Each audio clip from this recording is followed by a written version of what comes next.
Takže tieto topánky boli kúpené u Baťu, Banská Bystrica, Slovensko. Weinbrenner je ich séria alebo rada.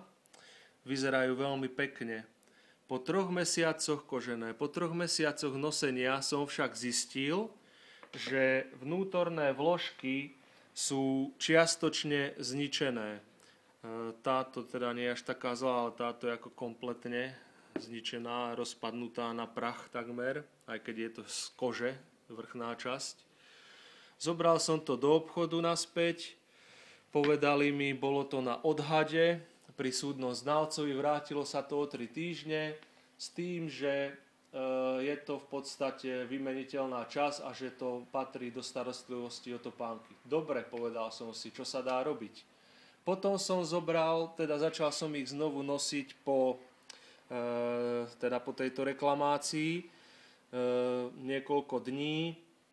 Pršalo jeden deň a zistil som, že mi do nich tečie. No a pozerám, diera, cez topánku je diera.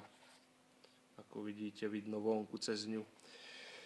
To isté aj na druhej topánke. Topánky som nosil v priemere 1 hodinu denne po dobu 3 mesiacov. Znovu to poslali na reklamáciu nejakému znalcovi. Vrátilo sa mi, že proste to bolo spôsobené tým, že som nosil chybnú vložku. No a môžem sa aj sťažovať na lampáreň.